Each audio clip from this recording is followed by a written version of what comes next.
টক দই, গোলমরিচের গুঁড়ো,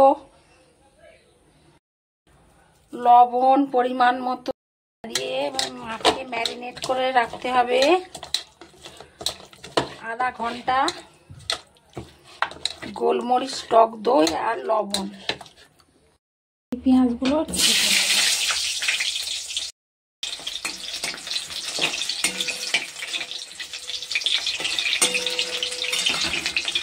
ভাজা হয়ে গেছে, তা তুলে নেব।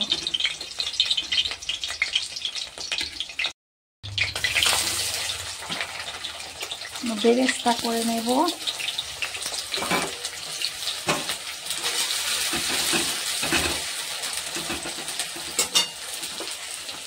গোটা গোলমরিচ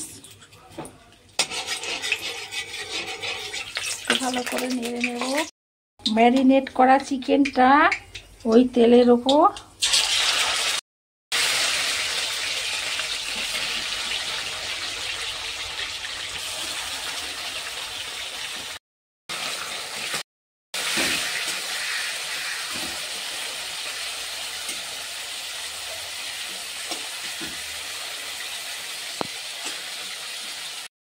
বেরেস্তাটা বেটে নিয়ে এসেছি।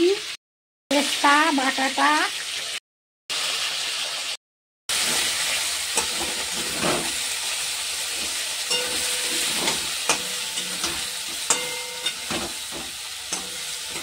রসুন বাটা 1 চামচ, আদা বাটা 1 চামচ নেব।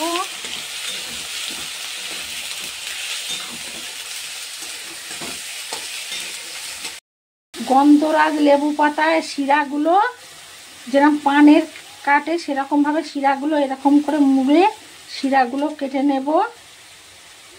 এই শিরাগুলো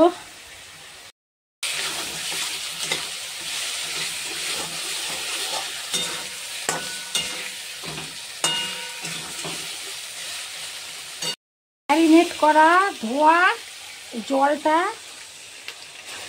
দিলাম, দিয়ে এবার একটু ভাজা ছাঁচি পেঁয়াজগুলো দিয়ে এবার ঢাকা দিয়ে দেবো। আর একটু